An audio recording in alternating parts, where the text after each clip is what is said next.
evening and welcome to the Workers' Voice. Yes, the Workers' Voice. You heard Levi Dominic playing. As we started, I just want to welcome you to another program on Q95, the 23rd of March 2023. Yes, earlier on you listened to Sports Rap with Lockett Sebastian, Mr. Lander, and also Mr. Ozil. We just wonder, and Lambi was on the console as well. I am sure that they discussed Ali Katanas and Calvin Hodge playing well for the win. One Island Volcanoes. Just want to congratulate them and wish them all the best in this round of match against the Leeward Islands Hurricane, where you also had a young man scoring 100, Mr. James, and also Gore scoring 94. Just want to wish them all the best. A very good batting by both sides. So just want to hope that the winner must come on top. Once again, as we always do here on Q95, just want to extend sympathies to the family of Mrs. Flossie Joseph. I know of Flossie Supermarket. I know my Flossie when I was about maybe 10, 11, going to the market, and that is the first supermarket you would go through across the street.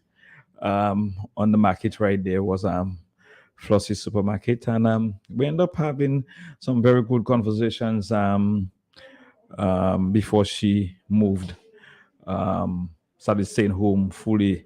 So I always pass by and tell her children to say hi to her. And so I just want to extend sympathies to the entire family, Mickey and Fitzroy, and all the others.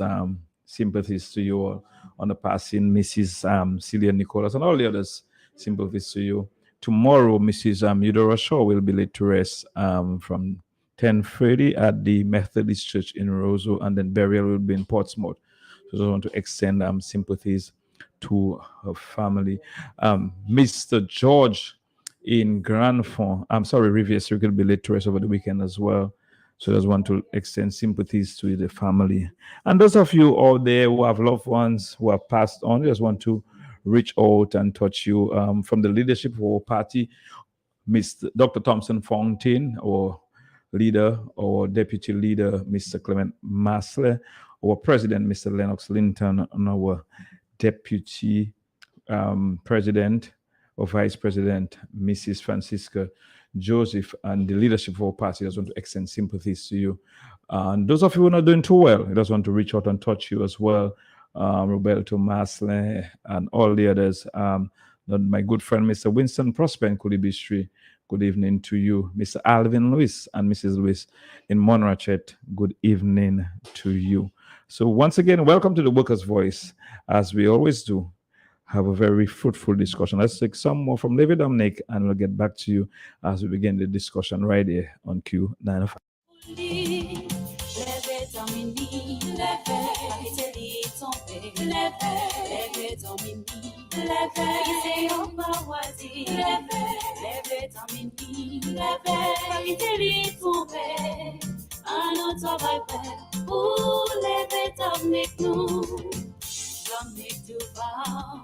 Ini bel klete, ou ka we bien, en dans la même bonté, ou ba nou bernan di uma, se pinasyon fonte, o delis pou bawi, a nou leve tamnik nou, leve tamini, leve, pakite li tombe, leve tamini, leve, ise yon pa wati, leve tamini, leve, pakite li tombe, a nou tabakwe, pou leve tamnik nou.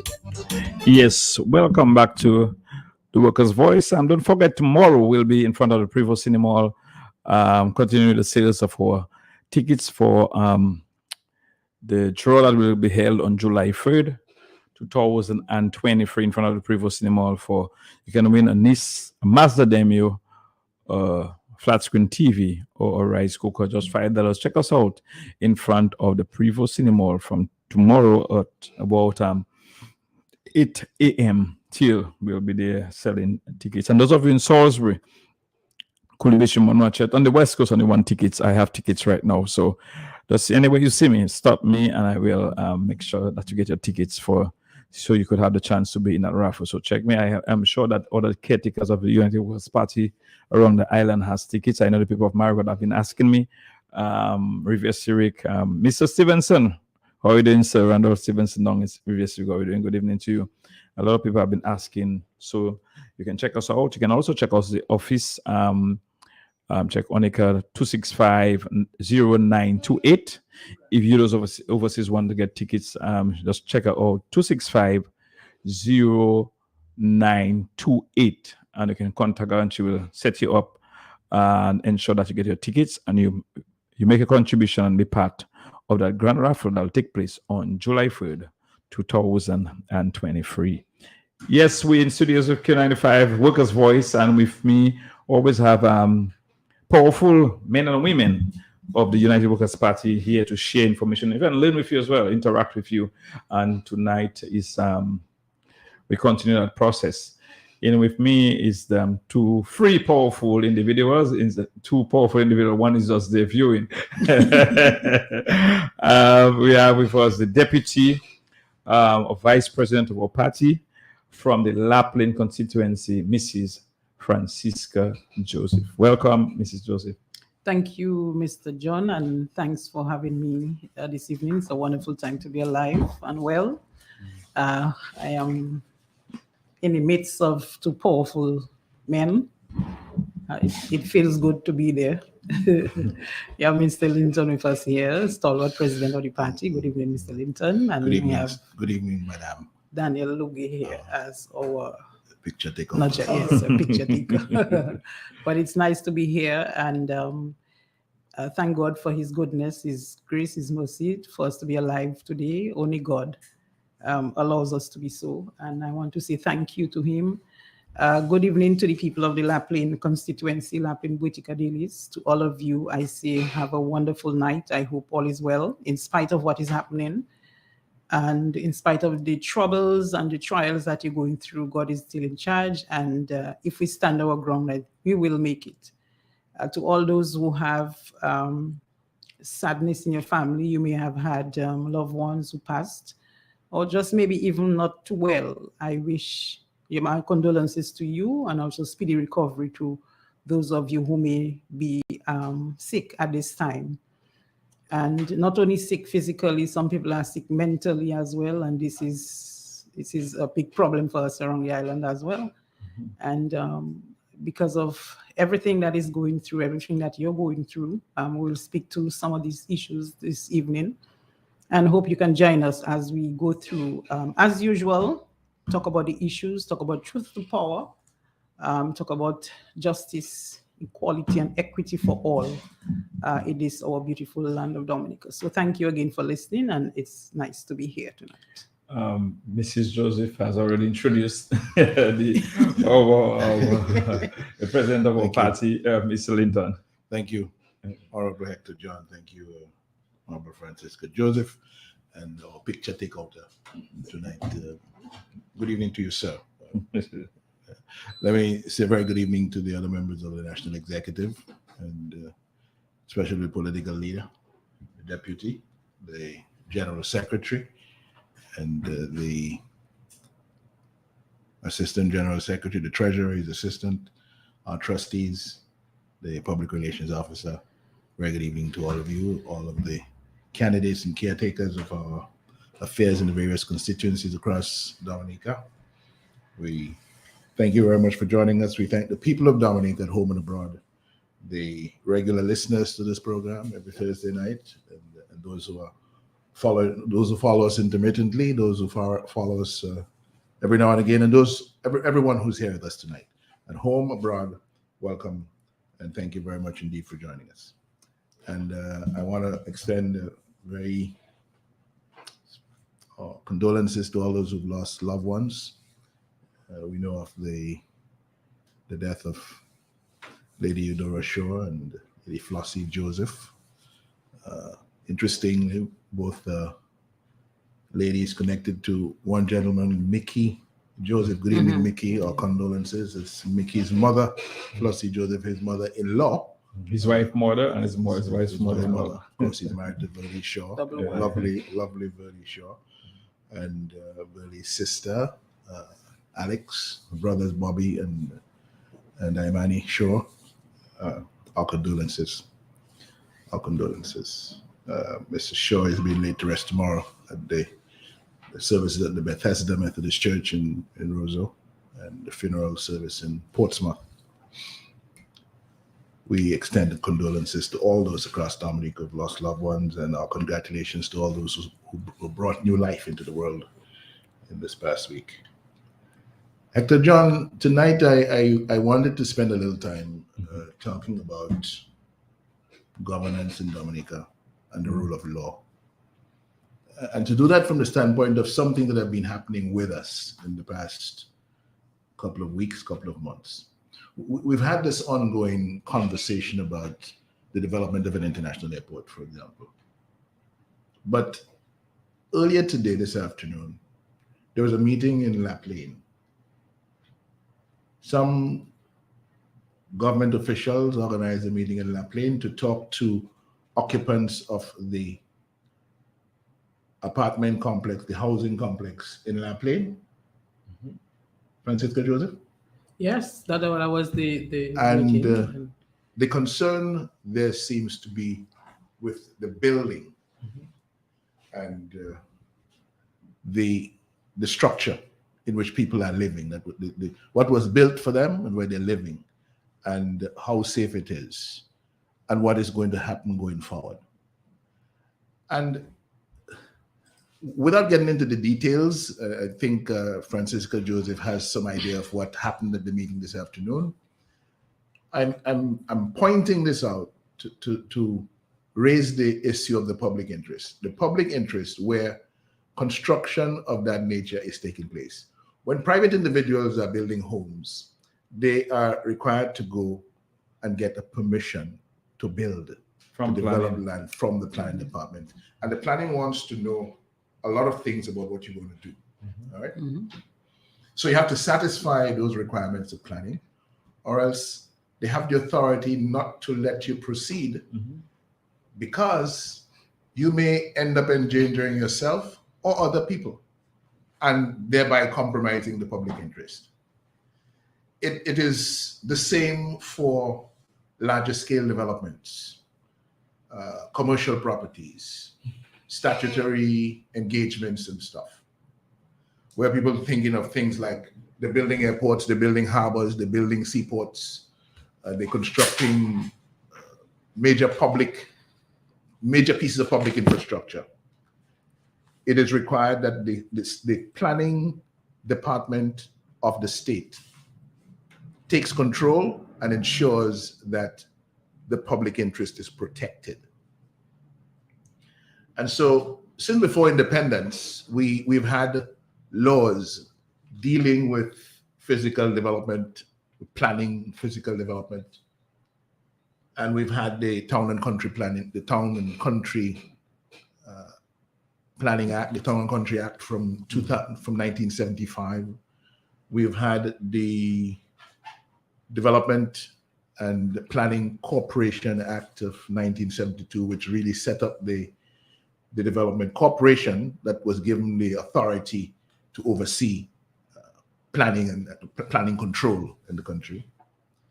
And we moved up from that to the Physical Planning Act of 2002, which is an improvement on the Town and Country Planning Act, and in fact repealed. When this one came into force in 2002, it repealed the Town and Country Planning Act. However, the authority that was created by the Development and Planning Corporation Act, Development and Planning Corporation, was established as the Physical Planning and Development Authority under the 2002 Act. And I say 2002 so that people understand that this is an act that came into force when the Labour Party was in government. Labour Party took office in 2000. 2 years later, we had the enactment of the physical planning legislation number 5 of 2002. What does it provide for? It says that for the purpose of this act, there shall be a physical planning and development authority for Dominica. And that the Development and Planning Corporation, incorporated by the Development and Planning Corporation Act of 1972, is hereby established as the Physical Planning and Development Authority, and hereinafter in this act referred to as the authority. The Development and Planning Corporation Act of 72 provided that the corporation shall consist of an executive chairman, a deputy chairman, a secretary manager, and such other members as the minister and the corporation may from time to time appoint. And that the appointment of a member of the corporation shall, subject to the provisions of this schedule, be for a period not exceeding 3 years, and such member shall be eligible for reappointment. The minister, therefore, is appointing the members who become the corporation, the development, how this called? The Development and Planning Corporation is comprised of members who are selected, appointed by the minister who is responsible for planning. The Physical Planning Act, number 5 of 2002, at section 17.1, provides that no person shall carry out any development of land except under and in accordance with the terms of a development permission granted in that behalf prior to the commencement of such development, on an application made in accordance with the regulations made under Section 88, unless the development is permitted development authorized under Section 2. And what does Section 2 provide? It says, the minister may, by order published in the Gazette, grant permission to any class of development specified in the order, either unconditionally or subject to such conditions or limitations as may be specified in the order, without the requirement for making an application for the grant of development permission. So on one hand, in 17.1, it provides for there to be development permission granted in respect of whatever it is you want to do with the land. And then in 2, it gives the minister the power now to set aside the need for that development permission by making an order granting permission to any class of development. That order must be published in the Gazette, and it will be ordered that you can proceed without requirement for making an application for the grant of development permission. Now, I'm taking time to point this out because it's important. In the case of the international airport, our understanding is neither of this has happened. There's been no application for development permission, and there is no order published in the Gazette granting permission to the airport development as a special class of development. Those are the 2 options available in law. There's also in the law the requirement that there needs to be an environmental impact assessment study. 23.1 says, unless the authority otherwise determines, environmental impact assessment shall be required in respect of any application for development permission which the second schedule applies. And in the second schedule, it is clearly indicated, item 8, that airports, seaports, and harbors require an environmental impact assessment to be done and to accompany the application for development permission.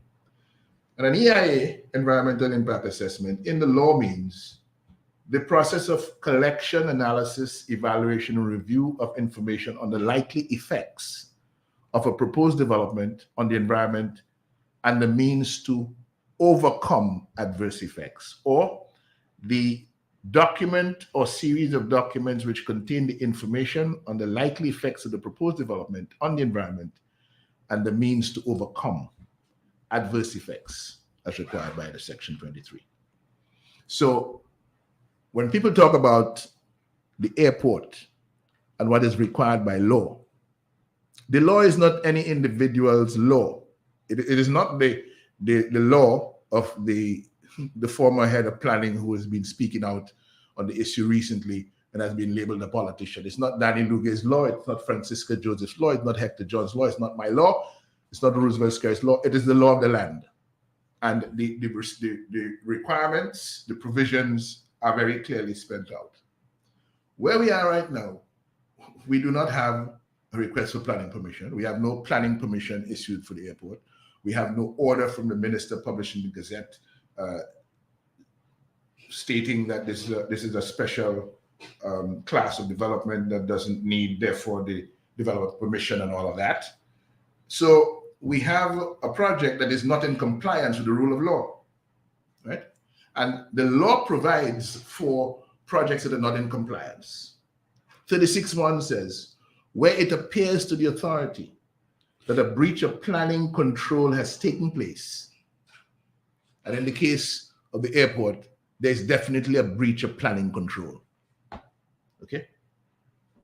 A, that any development of land has been carried out without the grant of the development permission required under Part 4, or that any conditions or limitations subject to which the development permission was granted have not been complied with. The government has not complied with the requirements of law. That is clear. And so the project is not in compliance with the requirements of law, the Physical Planning Act number 5 of 2002.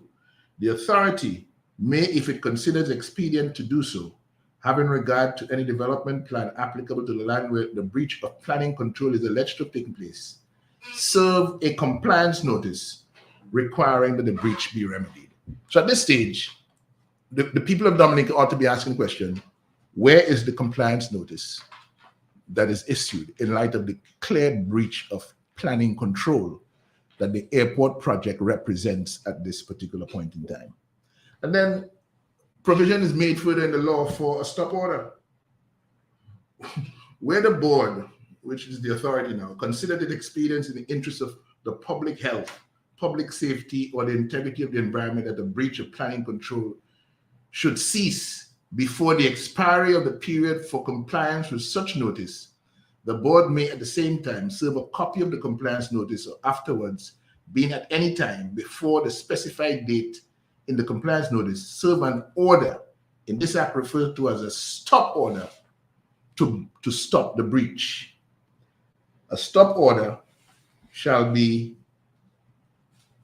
refer to and have annexed to it a copy of the compliance notice to which it relates, and shall prohibit any person on whom the order is served from carrying out any or continuing any specified activities on the land.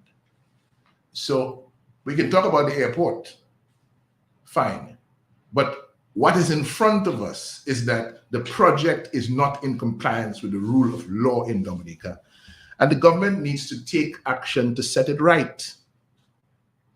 We're hearing some very disturbing stories now about buildings that have gone up around Dominica with public funds given to individuals in the public that are now being reconsidered, and the planning is indicating they may not be safe.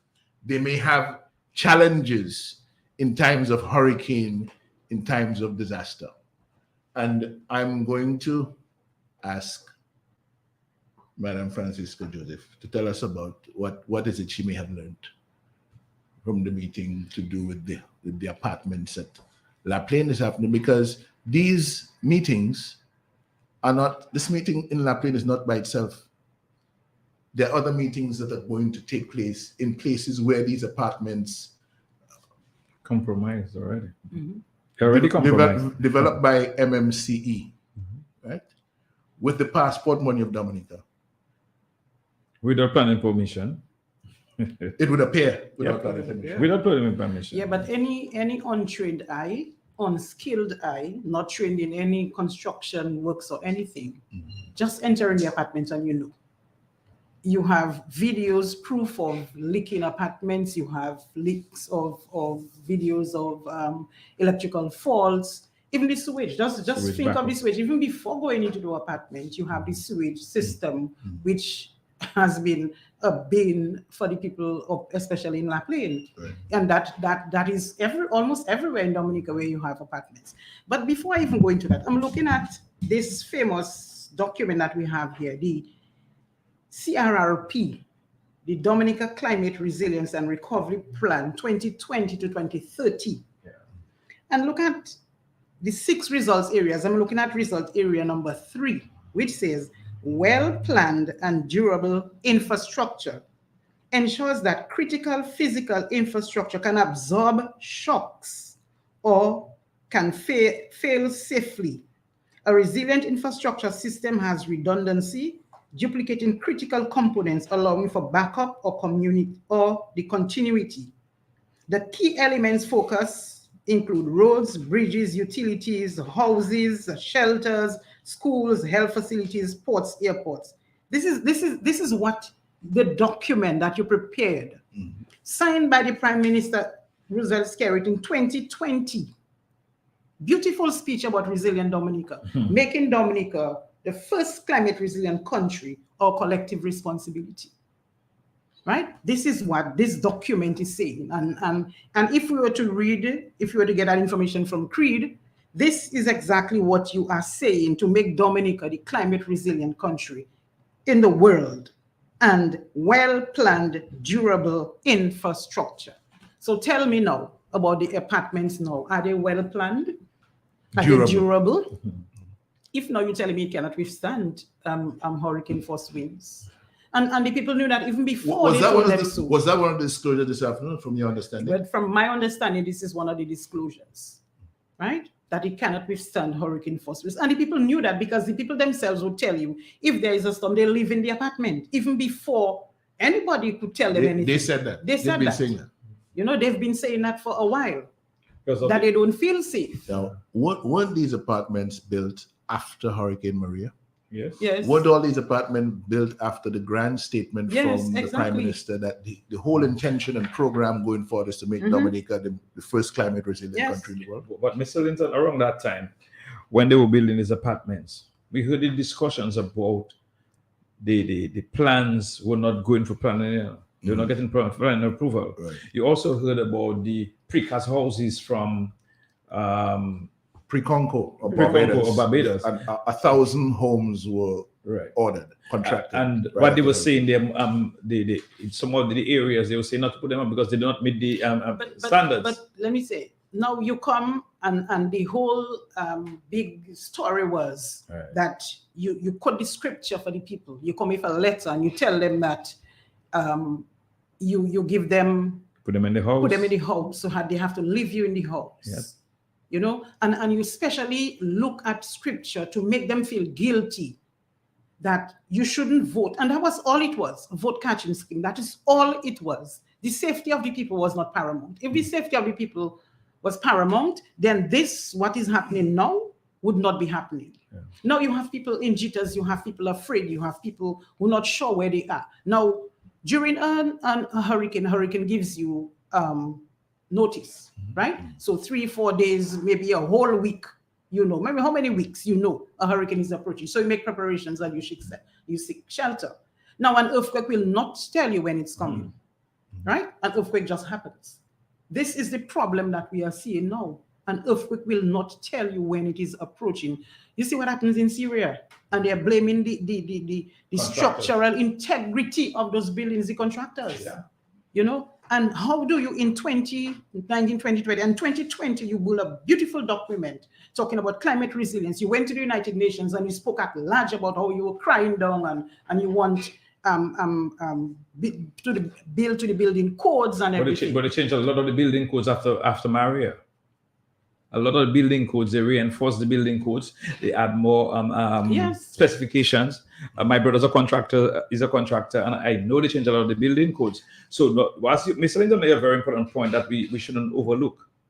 When the little man is putting a building, a small, maybe adding a toilet or bedroom on his house, exactly.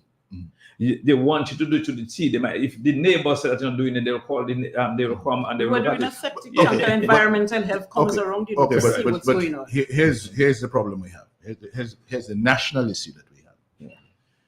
You have a government that, in its utterances, tells the people it has a sincere interest in the climate resilience of Dominica, in ensuring that we build to code and so on, those codes that have been revised since the fierce winds of Hurricane Maria in 2017. And that going forward, we're going to be doing things in a certain way. Yep. That doing things in a certain way has much to do with the rule of law insofar as it concerns planning and development.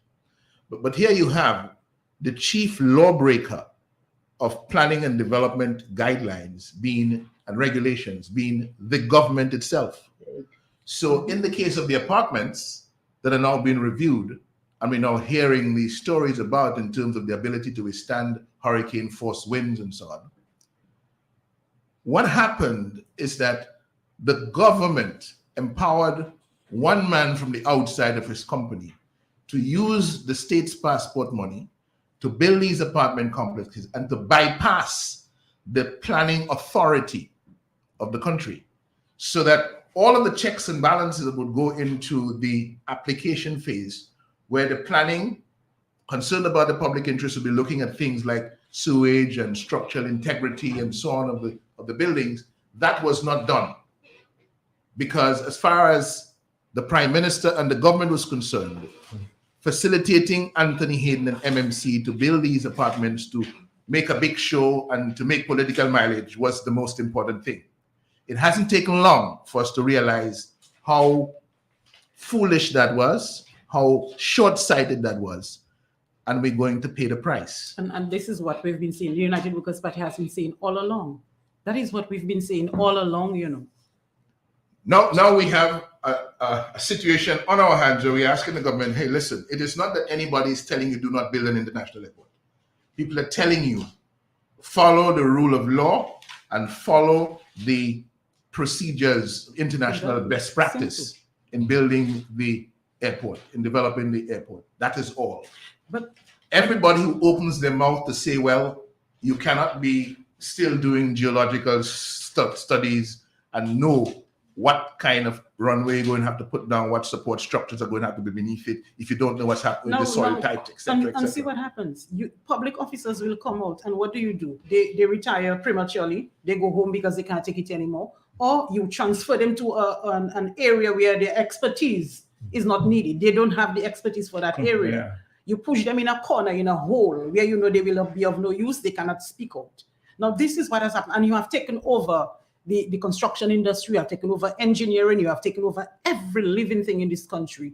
You do not have the skills. You have the technocrats who are telling you what it is that they need to do, you know? And then you turn around now, and what has happened now? These are people's lives. These are precious lives in Dominica that are now at risk. I mean, we knew that all along, right? We are happy that we always say that we are happy that you got some housing. We on the United Workers' Party would not have done it that way.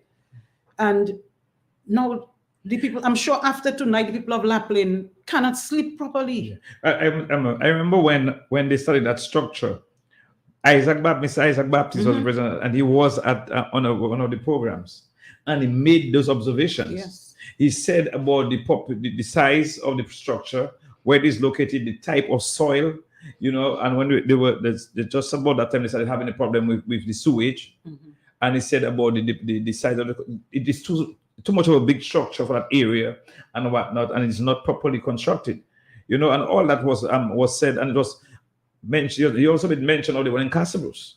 I'm hearing just so they have to abandon the first floor in Castle Bruce. Somebody who's a trained environmentalist went there and they showed them, look, this is not the proper sewage system to use for that kind of structure, and he was booted out. You know, this is what he's trained to do. Yeah. You boot him out, you forget all the other skilled persons out, all the other things that would make the apartment safe for the people. You do that away because all you wanted was to have them, the sword of Damocles on top of their head telling them, if you don't vote for me, you will not get an apartment. And that was all it was. Yeah. If you continue, even that last sham election, that's what happened. Yeah. People came to vote and they actually trembling. They do not want to vote. Yeah. They are traumatized. And you tell them, I will take it. That is why you don't give them the Shorter title for title, anything. yeah. You don't give them anything. They have nothing. You tell them, look, if you don't come and vote, I'm taking it. Yeah. I fire you from the NEP. If you don't vote, I will not take you back. And this is the fear that people have. And we are talking to the people of Dominica. I know it is hard. We are not telling you that it will be easy. But unless we stand together, nothing will happen, because we are a democracy in crisis. We are in crisis. Now, one of the questions for Dominica is, who is going to be held accountable for this? And what are we going to do quickly to remedy that situation? To remedy it? Very difficult. Now, it is clear that this is the responsibility of Roosevelt Skerritt and Anthony Hayden. Straight and plain, let's not sugarcoat it. This is Roosevelt Skerritt and Anthony Hayden acting together in their personal interests against the best interests of Dominica. And we have always expressed that concern. But you know, when people do that sort of shoddy work for you, you fire them. Simple. You get somebody else to do your work.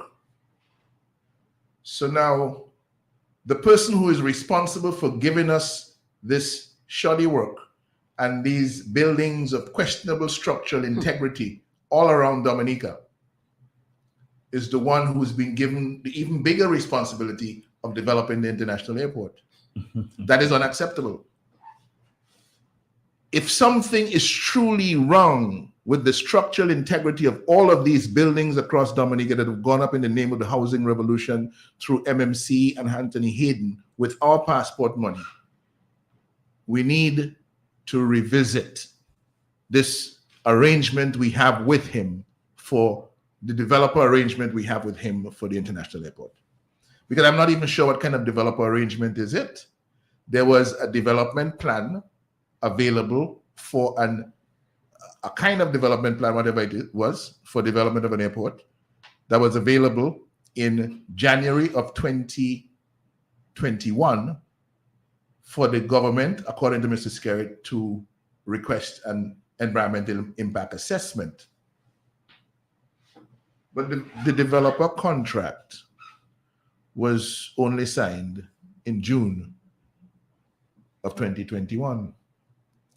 So 6 months before you sign a contract with the developer, you already had development plans on which you requested an economic impact assessment. So where was the developer all the time? And what is this developer doing now?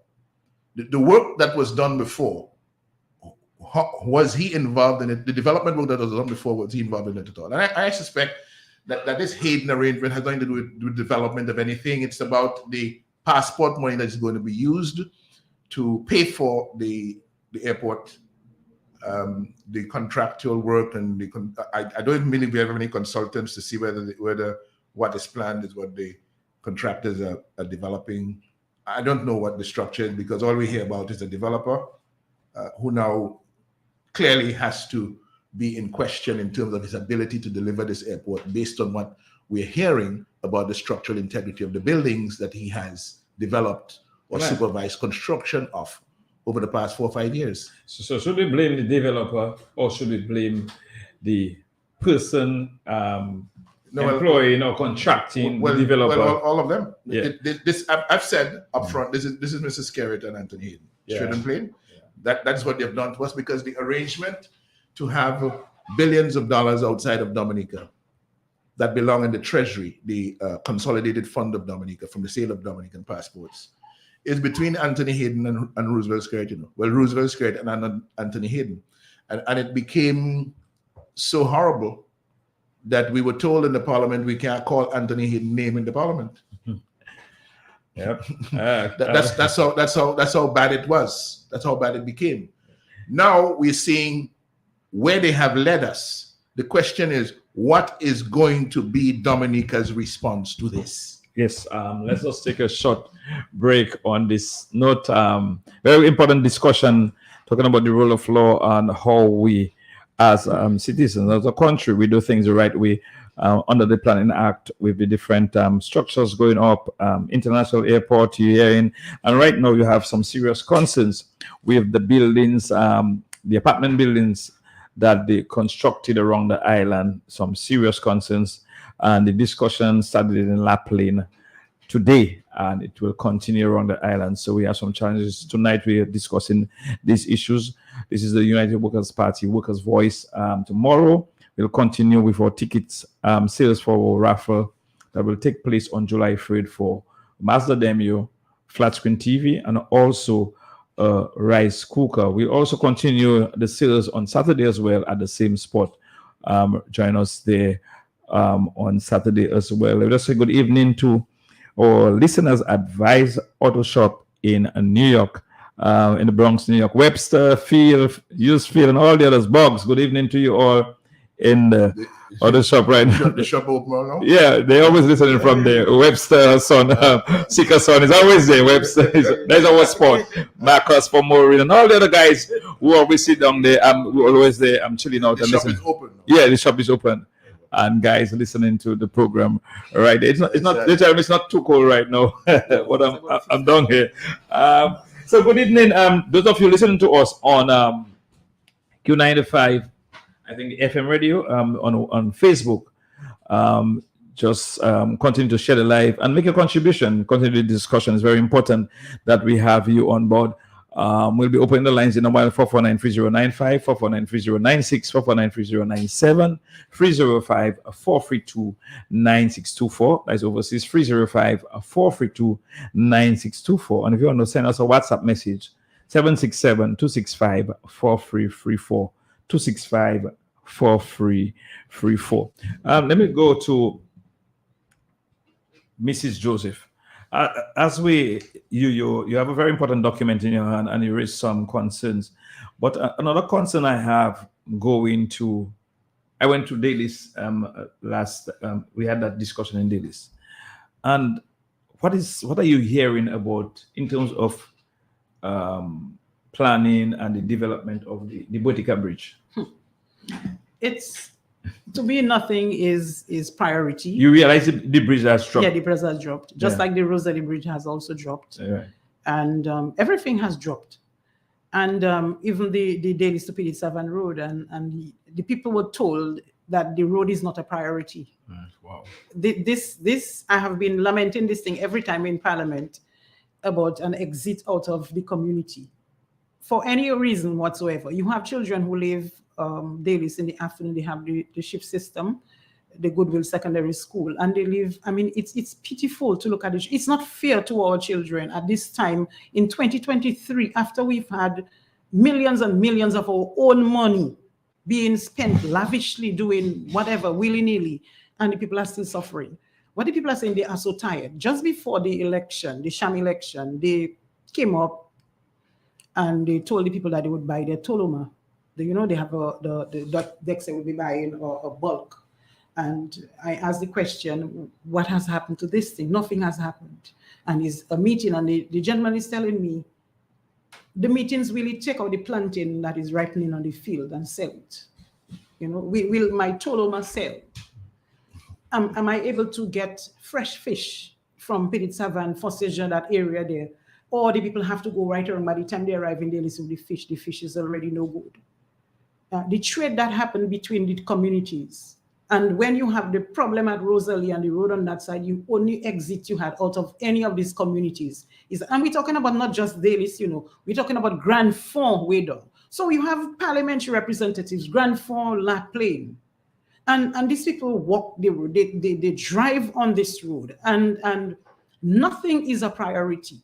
So I told a gentleman, he's a full supporter. I said, look, I'm not here to talk politics with you. I'm here to talk about issues. You work in town, you live in Dailies. Wouldn't it be good if you could just go through the Dailies to Pidizap and what is political about that? Why is it you cannot say that to the Prime Minister? Yeah. That it is important. So the people are, when you go up there, it's like it's a long time, is like your tourist said 100 years ago that you lived there. And people are just kind of fed up, And then on the eve of the election, on election day, when your thumb is already inked, you go to homes with $200 and you tell them, look, I want you to come and vote. And somebody is telling them, if you do not vote, God will hold you responsible. Yeah. Yes, this is the evil that permeates this God land will with hold some you of our responsible. people who say they know better, who say they know God, who preach the word of God, come out there and tell you, if you do not vote on election day, which is already an offense, that you should not campaign or do anything on election day, it's already an offense. On election day, after you have voted, you go ahead with envelopes of money, $200 by the way, an envelope in your hand, and you bribe the people, you tell them that they need to come and vote for you. This is, no, what kind of democracy is this? You know, people of Dominica, are you going to sit there and allow this to happen? What happens to you when democracy fails you? Do you just sit there and just look at it? And just a few of us cannot make it happen. People meet you and they tell you, what are all you doing? I tell you, please, it has to be a concerted effort by all. And unless that happens, these things like the apartment building and no regulations and no law for some people, it will continue to happen until the people of Dominica decide they want to stand. And we envy the people in Guadeloupe and we envy the people in St. Vincent who stand for their own rights and justice, for equality and equity under the law that should be for all of us. It can't be some. See how many members of the opposition are in court? For what? For nothing. For just walking. For just talking.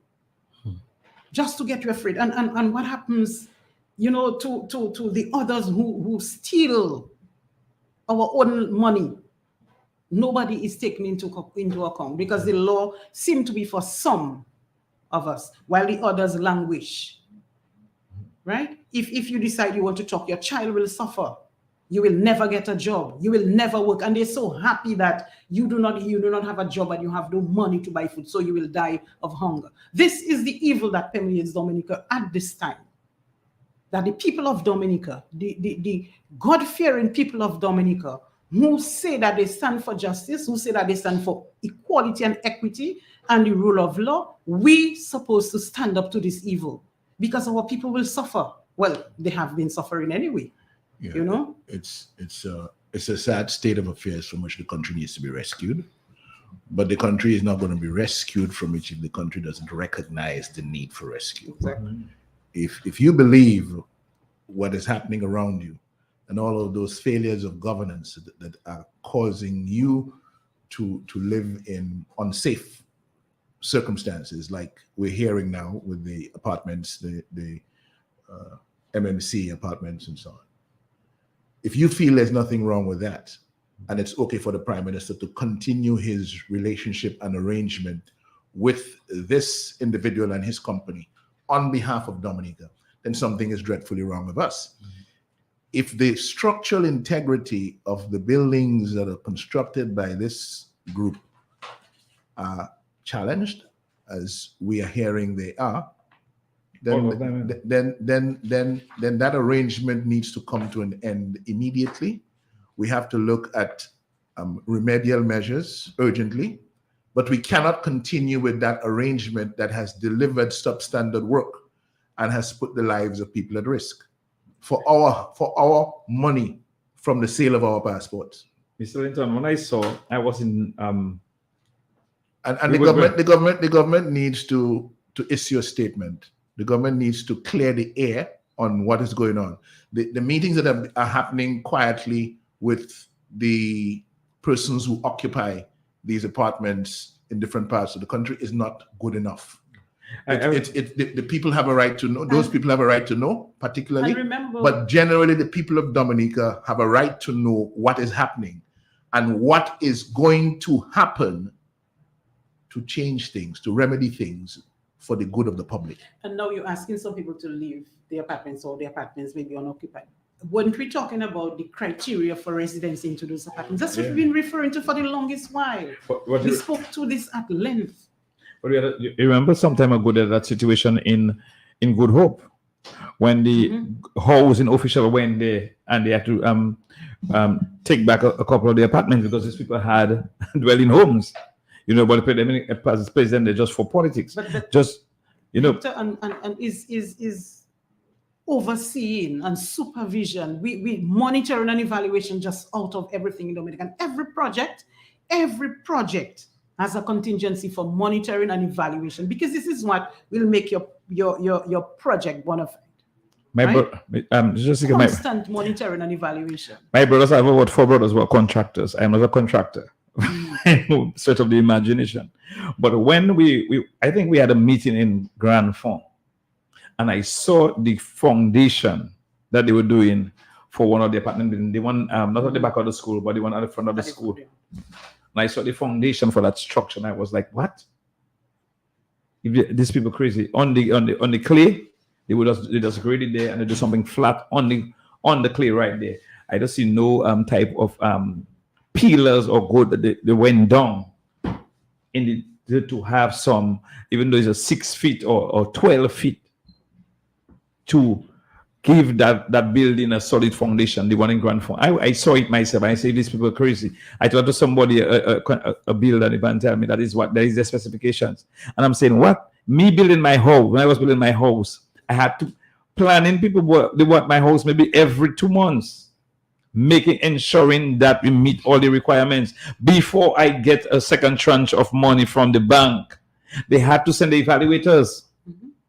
And ensure that I reach the requirements before they release the funds. And hectare protection of the environment is paramount as well. This is ingrained into supposed to be ingrained into every project.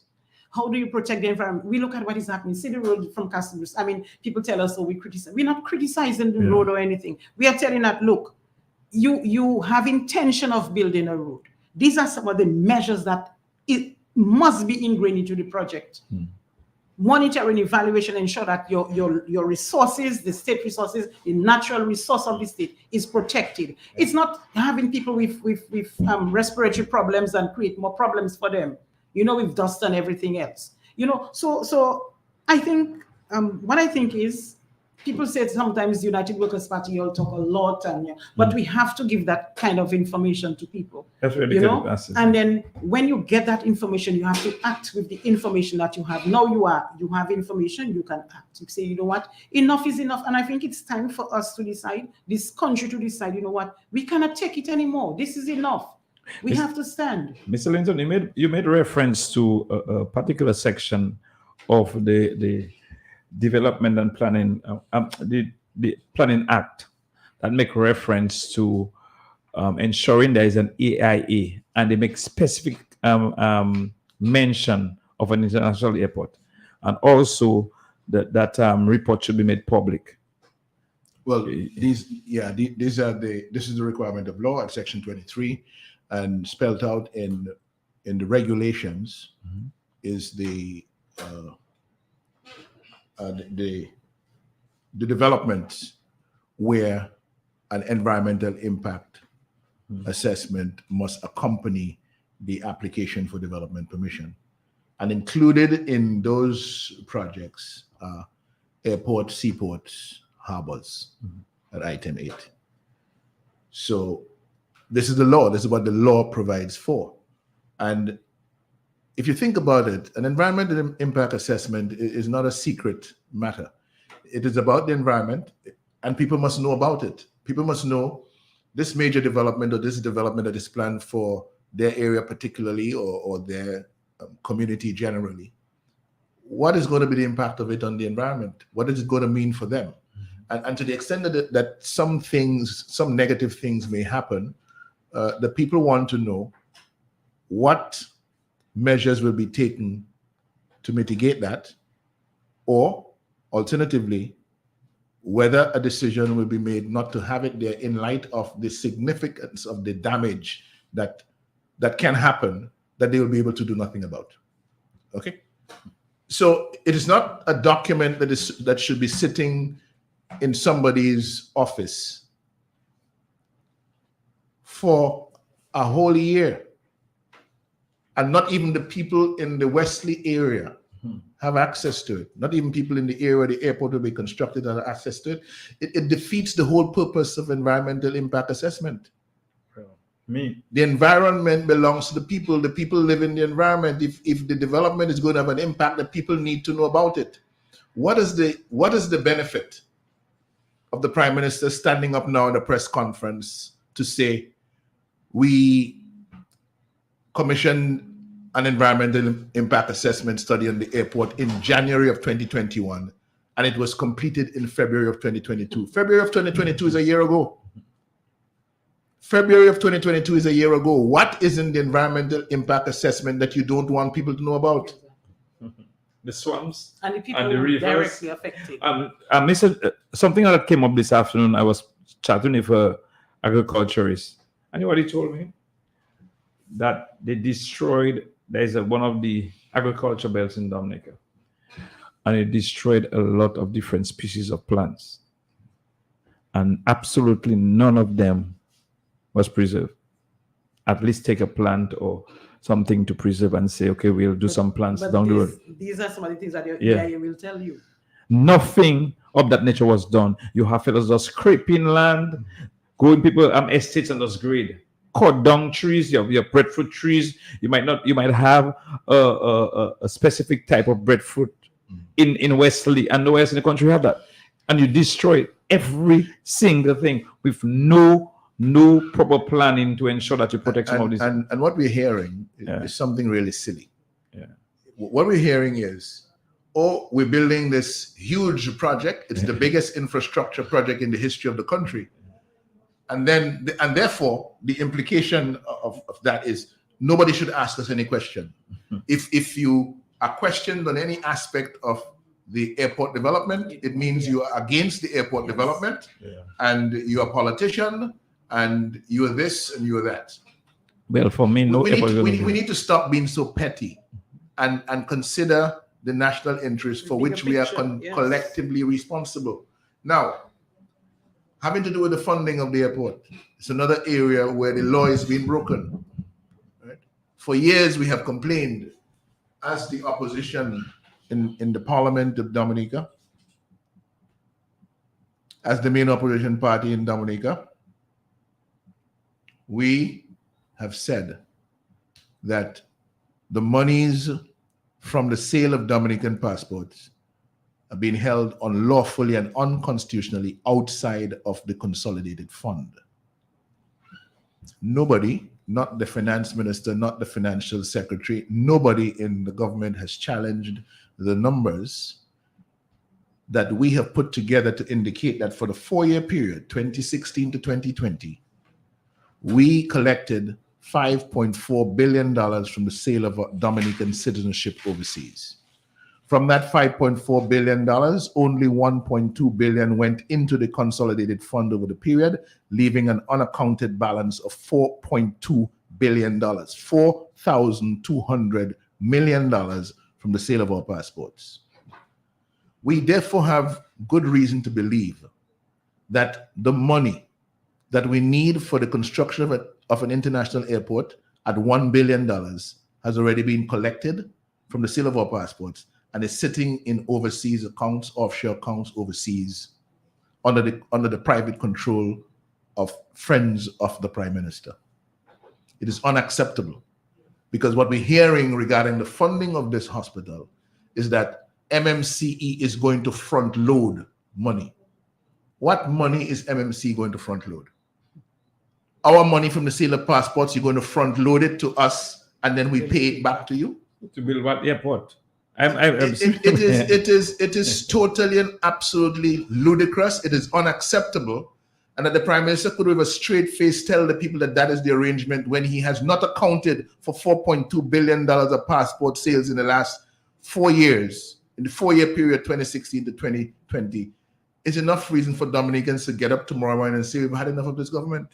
You know, it is time for them to go. Yes, and then people will tell you, you're always talking about money. Yes, we're talking about the money because the money belongs to Dominica. We don't want the money for ourselves. Yeah. We need the money for Dominica to develop the people of Dominica. It is the money that's going to make a difference in the life of the people. We have too many people in poverty. You see, while people sink deeper and deeper into poverty, certain individuals are rising higher and higher in their wealth. The House of Dark Secrets in the middle of the city of Roseau belongs to a member of the Cabinet of Ministers. $40 million and counting, $40 million and counting, connected to the sale of Dominican passports. And you have them living in resilient homes while the people don't even show. They're not even sure how they will survive. So Any kind of no, house that you give them. but the discussion as well. We in the dry season right now. You're talking about all these houses that will apartments that will build about 10 or 11, no more than that, around the country. And you having 66 by there, a lot of 66 apartments. And now you have that revelation by the people of planning. How do you expect the occupants going to behave or react come the hurricane season? That is it. You know, they have I saw videos of apartments leaking from the top, from the side, in some of the buildings. I saw videos of backed up sewage. I saw videos of leakage in the building, and even electricals blowing up Yes. in some of this. And all this is happening because you didn't follow the proper procedures in terms of planning procedures. I am sure that government officials who went on this building were afraid to even write reports to see the faults that they are seeing, because they would come to your building and write reports and stop you if you don't meet the requirements. But you see, what the people of Dominica need to understand, this is how corruption hurts you. Yes, it does. This is how bubble in government hurts you. This is how bubble in government compromises the interests of the poor man, the poor, ordinary, struggling man who just wants to make a decent living, who wants to exist, and who wants to have his food, his clothing, and his shelter, be able to take care of his family and so on. That is how the ordinary man gets compromised in his ability and his right to be able to live and to exist in this country. And the quicker we recognize what we're dealing with, the sooner we're going to be able to resolve it. You see, we talk about the money, and people tell us we're always talking about money. Well, it is the money that they're giving you, in little dribs and drabs, when you really need a means of livelihood that keeps you, that ensures that you're independent. You can think your own thoughts. You can build your own life, and you're not beholden to anybody or any politician that you have to depend on to pay some bill for you at the end of the month. It is independence that we want to build. Look at the people in government themselves. Look at Roosevelt's case as an example of how financially independent he has become. On the poor people's dime, on the poor people's money, he has become hugely independent financially. He has done well for himself. While he's doing that, people are becoming more and more dependent on him. A man who could buy a bicycle. People are becoming more and more dependent on him for their existence. Yeah. How is that right? So our focus as a political party in Dominica has to be about, part of it has to be about continuing to point out what good governance means, how the people benefit from good governance, and where corrupt, incompetent governance hurts the public interest and ensures that people only sink deeper and deeper into poverty. And the number of people around Dominica today who could be doing so much better for themselves in a different economic environment, I see the other countries close by, next door to us, people making so much more money than they make in similar jobs in Antigua, in St. Lucia, in Grenada, in St. Kitts and Nevis, and so on. And it's almost as though what is happening in Dominica, somebody has beat us all over our head to accept it as being the best we can do. And I'm sorry, it is not the best we can do. We are a much better country than what is in front of us right now. And we need to stand up. We need to stand up and take control. We need to take back control of our country and ensure that it goes in the right direction. Yes. Let me just read a WhatsApp message. Hector, your engineer friend here. I feel the best we can do right now is sit back and look at the fire that is coming to purge the impunity from this land. Sadly, the persons who are going to light the fire are the ones who are supporting those who need to be purged.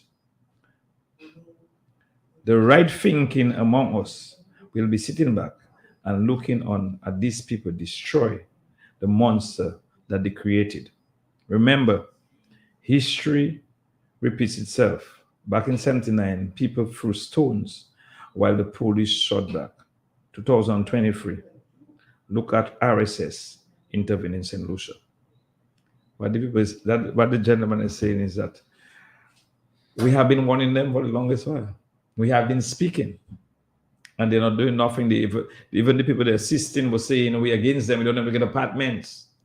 When we're speaking about the airport, we're in the discussion right now. United Workers Party is against international airport because they couldn't build it. And you're telling them that you're showing the proof that you had 12 reports done. We purchased the land. We even build and prepare to build a new school, the Northeast Comprehensive School now. It was the Northeast Educational Complex, and they water it down. All these things were put in place. We had over $100 million ready that people promised to make available to the project. That is since in 1999. And now you're talking 24 years later, and you're destroying an entire community. You look at the number of projects in Dominica, nothing is built to specifications. Nothing. You have a certain amount that you assign for a project, you cut down whatever it is. You cut down in monitoring, you cut down evaluation, which is important, which is one of the most important things in any project development project, monitoring and evaluation. This is what will tell you where you're going wrong. But look, now we are hearing that the deadline for the World Bank housing project has passed. They gave us 1 year extension, and we still can't complete the project. We have monies there that might have to go back because politics. Politics again. The criteria was your house would have been destroyed after Maria in order to the criteria for you to get housing. But no, you cut down the criteria. You decide, you know what? You did not support me at the last election. I am not giving you housing. And this is the evil that has permeated this land, that the people who suffer, mark you, after every hurricane, any disaster, you do an assessment, right? You pass at every home, you do assessment. Now, when that assessment is sent to ECLAC, wherever it is you send it, these are the people who assist with housing and whatever it is they assist with. I was part of the assessment when you did it. Yeah. So why, when the monies come, that I'm excluded, right? You had the beneficiary identification thing which came in from World Food Program. And this was, I was directly involved in it. I went around the island with the World Food Program people and UNICEF. And then they had, these people work out their criteria. They had their criteria. That was what it was. When we went to form the team, right, to organize it, a husband and a wife came involved. I tell them, no, a husband, and the people decided, you know what, we cannot have a husband and wife. It's not a family affair. It has to be true. It has to be just. It has to be, and people who suffered physical disabilities did not get anything. But look, you have persons who had their insurance plus their homes were okay. They got. You're right. While the poor people in this land, the parents with so many children, the physically challenged people, did not get anything. But what about, I'm going to give you an example quick. Kulibistri, after Erica, Kulibistri was one of declared a disaster area. And up to now, they might assisted a few people with housing. But in terms of relocation, one of the most badly affected, yes. Yes. They have not done anything in Kulibistri, and people would, communities that got nothing after Erica, after Maria. They got buildings before Kulibistri. And Hector, the selfish attitude is, since I get. That is the mantra.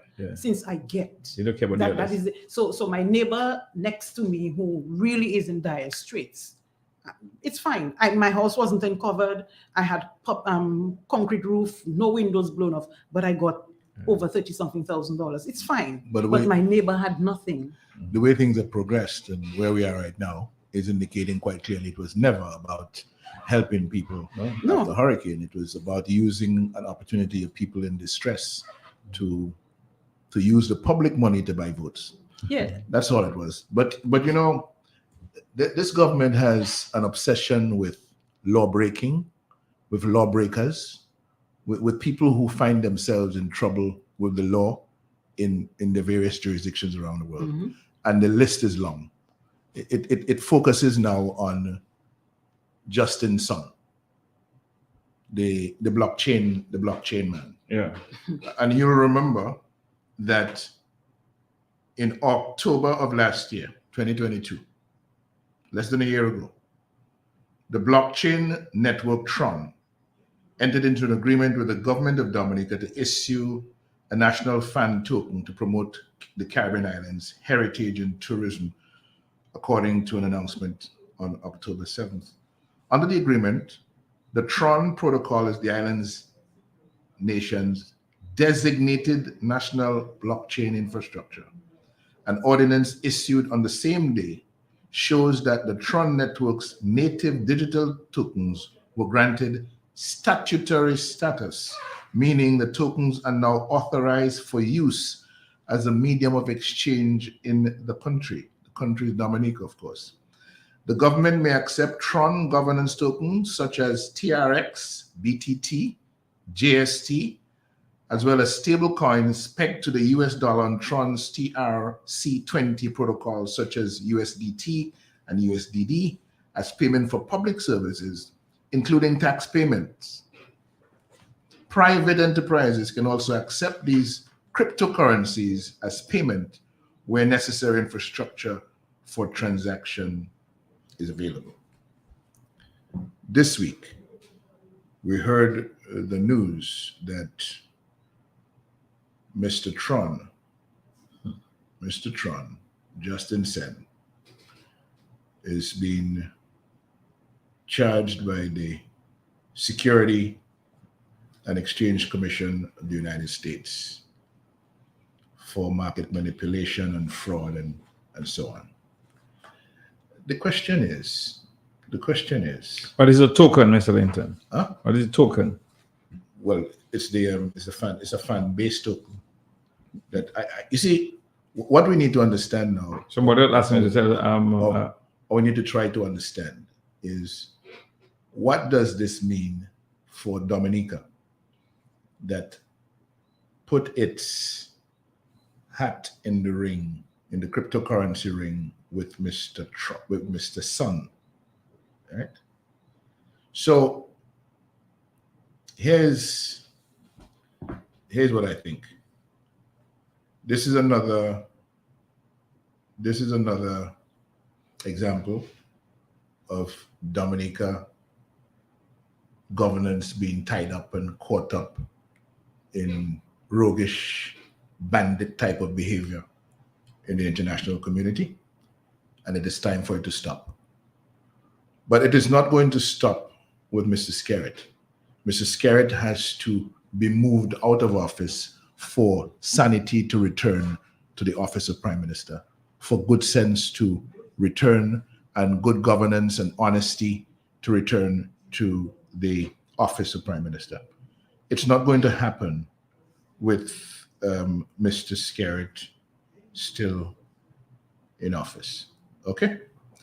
Let's be clear on that. So now, having read for you what we're doing with the Tron and the various, the TRX and the BTT and so on, let's share with you the Reuters story of the Tron founder, Justin Sun, sued by the U.S. Security and Exchange Commission. You want the press release of the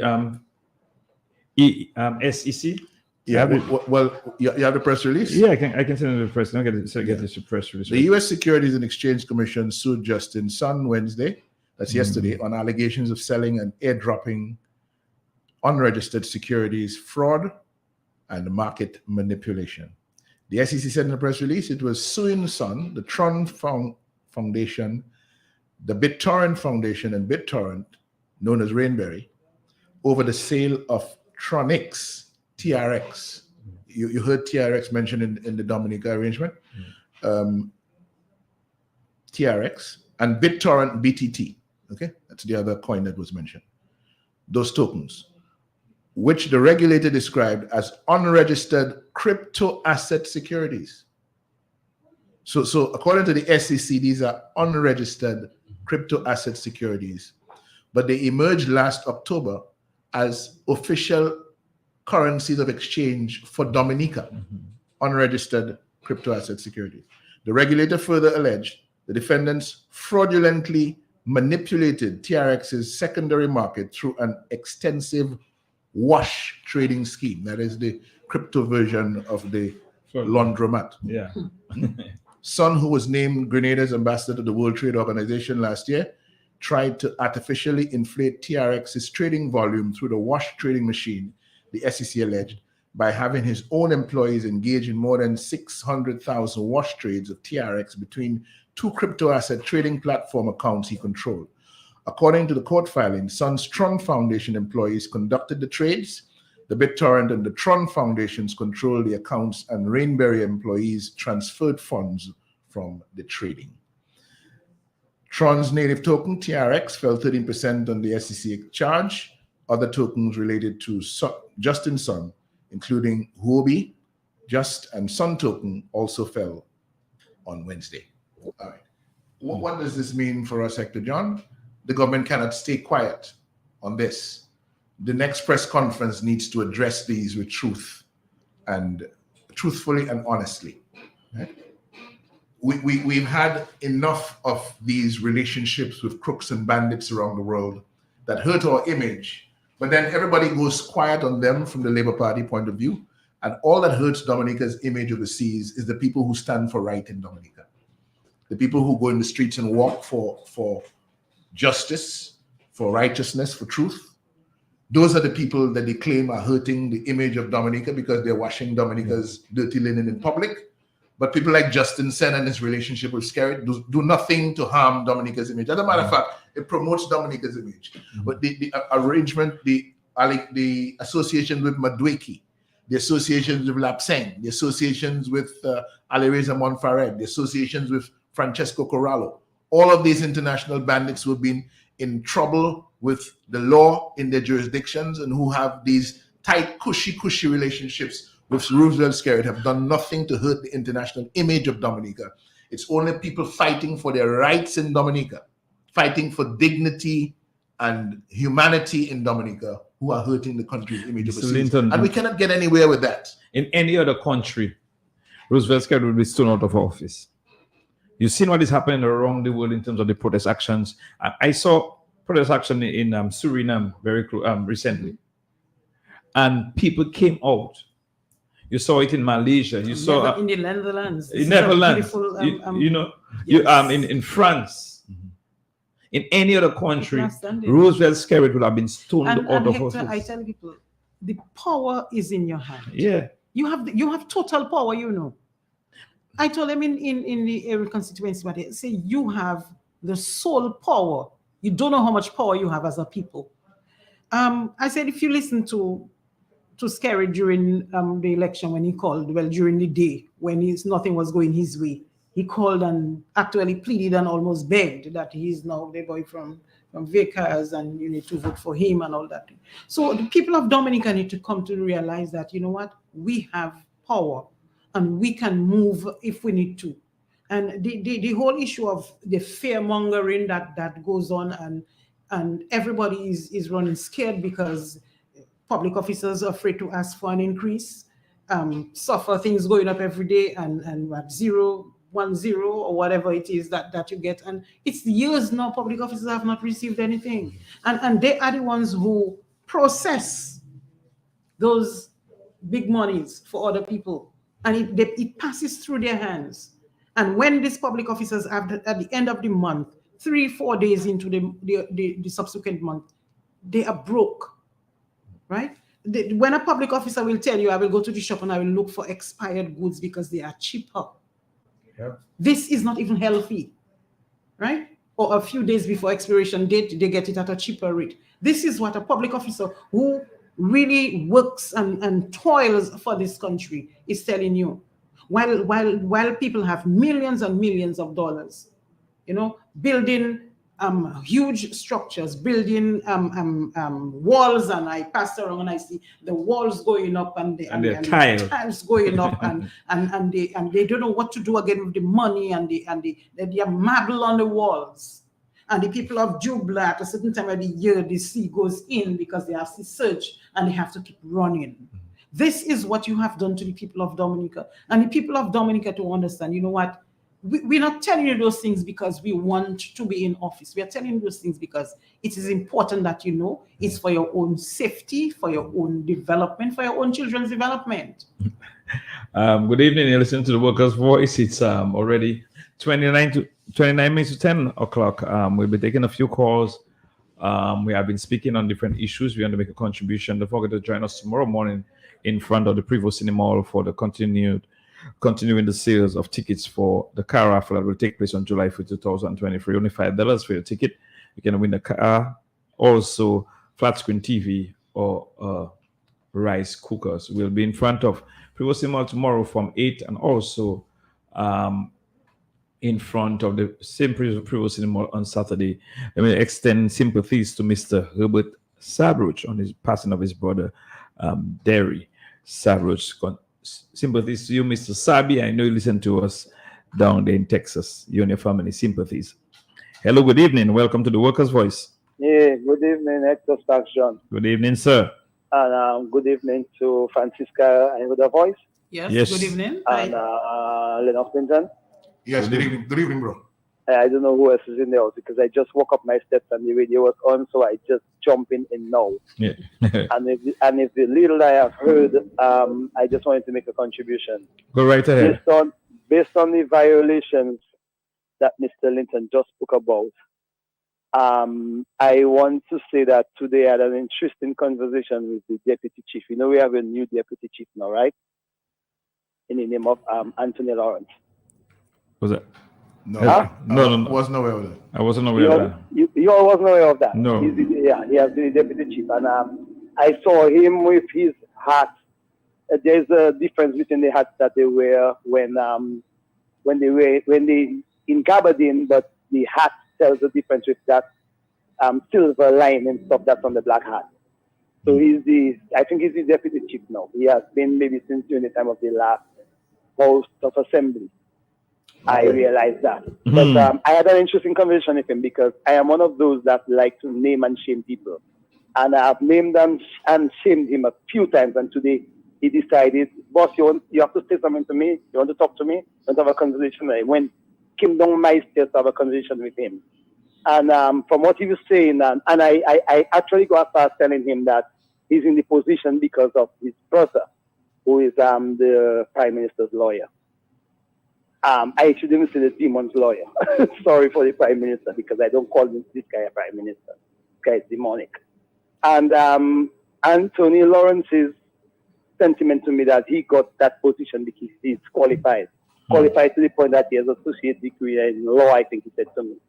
And he said most of the things that people speak about, it is not reported to his desk. He's a professional, and a lot of stuff is not reported. So I want to take it from the angle that situations like that needs to be reported to the deputy chief or to the police.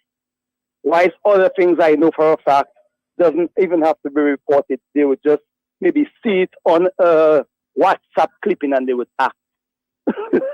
So I want to say these things have to be reported to the deputy chief of police for him to take action, because he seems to be a different breed or caliber of person in that position. So let's see what happens. So he tells you.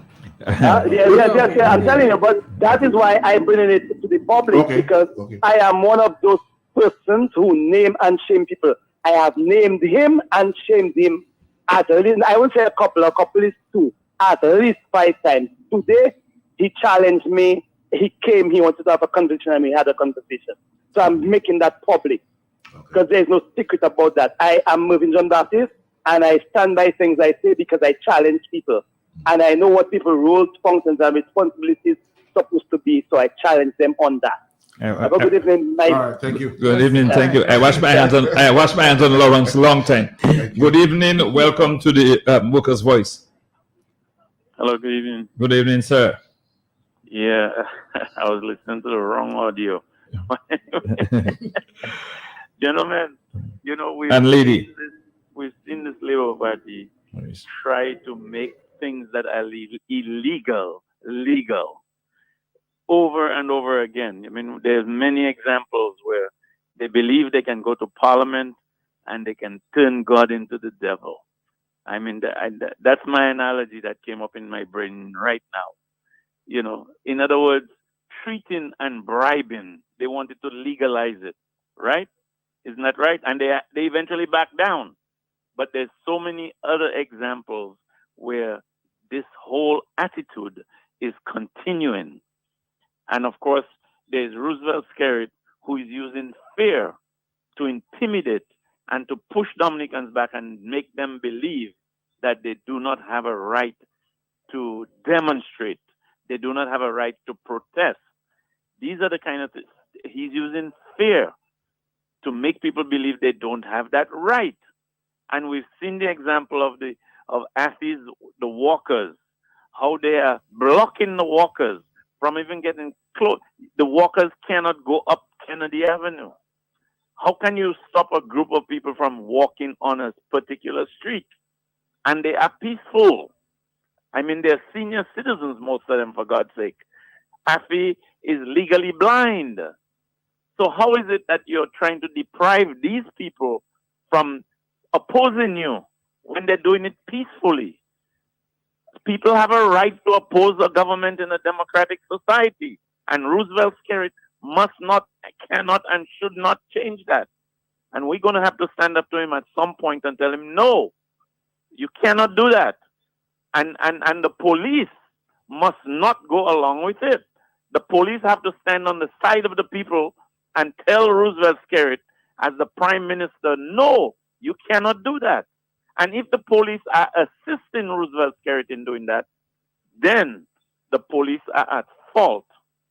And that the people should now turn their attention to the police and focus on the police till they break and change and stand on the side of the people and say, yes, the people have a right to demonstrate. Enough said. Thank you. Thank you very much for calling in. Earlier on, the discussion about the crypto currency and Justin's son. Some people asking to break it down a little, Mr. Linton, in terms of the language of the Tron and the different, how you call it, wash trading. Wash trading, I understand to be the crypto version of money laundering. Yeah, but they were saying about asking to break it down in terms of the discussion of what happened with Tron and what. Well, for now, I'm just going to stick with what I read. All right. We will have another opportunity because that's a separate discussion. Right. This cryptocurrency thing is another kind of language. Yeah. I understand the need for the breaking down. But we're gonna have to spend some time on another program to dissect it. Yeah. We don't have the time for that right now. Yeah.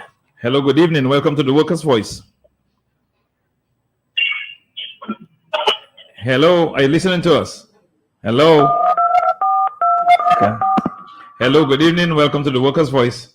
Yeah. Hello. Good evening. Good night. Good night, sir. Good night. Yeah, I was just calling to make a small clarification on like one caller ago. Yeah, go right ahead. Yeah, when Daniel Carbon was on sick leave, Corbett was acting commissioner, and Davidson Valerie, who is ACP, Assistant Commissioner of Police, was acting deputy, and Anthony Lawrence was acting ACP, Assistant Commissioner of Police. But Daniel Carbon is back, so he's reverted back to acting superintendent. Thank you. Thank you very much. No problem. He was acting assistant deputy. Okay, thank you very much for the clarification. Hello, good evening. Welcome to the Workers' Voice. Good evening, Dominica. Good evening, sir. Good evening, guys. Good evening, Honorable Sir Linton. Good evening, sir. I want to share it, but I have to blame Dominican. And it makes me sorry, not for the adults, not for the parents.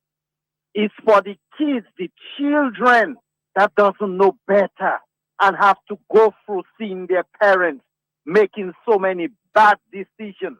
When you go in a home built by the government and stay inside there for 3, 4, 5, even 6 years, when you could have been out there independently making your money and build your own home, you go in the government home And to date, you hear in the houses and for you to live.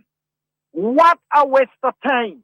You either have to run when a hurricane comes, and if it demolish, you don't have a say because you don't even have a title for the property where you could get some compensation. Whereas if you had gone to the bank and take a mortgage and build your own home with insurance, if it damaged, they would have helped you to rebuild your property. So staying and just in that building is just giving Skerrit a vote, but you self have nothing to gain for you and the future of your children. So Dominicans have to stop depending on Skerrit and stand on their own 2 feet and just vote for the right government so that they can make real money to make real changes in their life and in their children's life. God bless Dominica. Thank you. Thank you very much, caller. Yeah, thank you very much, caller, for your contribution. Yeah. Yes, as we continue at 449-3095, 449-3096, 449-3097. You can also call us on 305-432-9624, 305-432-9624. Send us a WhatsApp message, 265-4334. Those of you listening to us via Q95 FM radio, you can make a contribution on Facebook. You can also add and ask a question on the discussion, in the discussion right there on Facebook as well. As the discussion continue, as we beginning to wind up, in terms of housing, if we are having the situation right now, the discussion about the compromise structures that we have, if a report comes out that you have to evacuate, what are you going to do with these people occupying this building, especially in La Plaine and the other areas who move into that building because they had nothing? They have land, yeah. Yeah. Most of these people have, and you know, La Plaine has a lot of land, yeah. Cassie Bruce, Grand Fond, all these places up there. These people have land, and that is what we were asking, because that's not the first time we've had housing in Dominica. No. That's not the first government to housing. Yeah. We had housing schemes all over the place. But they did one in Hillsborough Gardens, this government in the early years. Right, exactly. Right.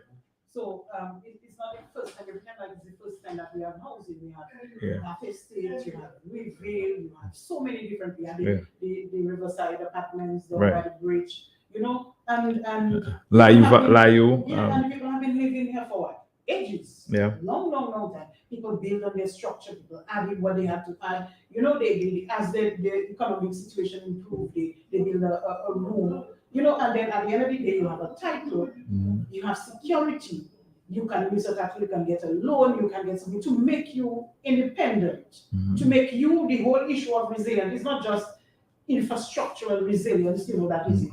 Economic resilience is important as well. You know, how resilient are you? Generational wealth. Exactly. Yeah. You know, what it is that you live for your children? What legacy do you live for them? Sorry. Oh, your mic's still up. Something is not. I didn't realize your mic was still up because of the issue. Try it again. Take off your phone. Put this away. I find that strange. Bring it down. I'm bringing it down. Let's go again. Speak. Yes. Sorry about that. Somebody else mentioned your mic is off. I didn't realize. Yeah, go ahead. This one. Yes. Go ahead. And I bring it up. Go ahead now. Yeah. Yeah. Go ahead. Right. Sorry for that. Yes. Right, we're talking about generational wealth and people have lands in those areas. Yes, and we are saying that. I don't know where it's coming from. Yeah. We are saying that. Well, go ahead now. The mic again. Yes. Go ahead. Yes. My own is off.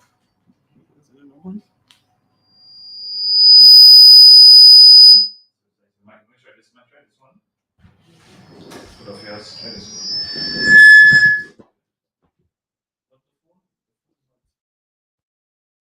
Give us. We're just having some. Let's try something.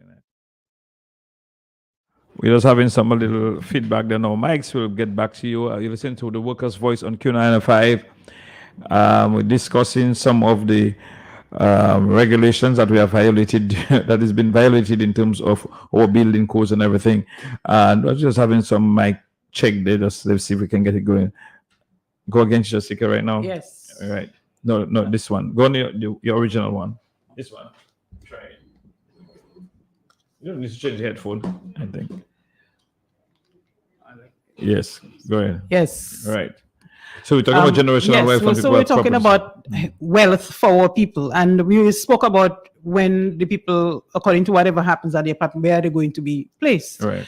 Now, as I was saying, that the majority of the people who live in the apartment, they have land. Right. They have a portion of land somewhere, and some of them have parents who had land, their family had land. And we were saying that a housing could be built on these people's lands, just like what the World Bank project is doing right now. Right.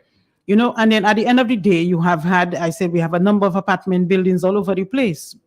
Subsequent governments had building apartments. You have Bath Estates as an example, where people added a room here, added Housing a kitchen schemes, here, yeah. a housing scheme.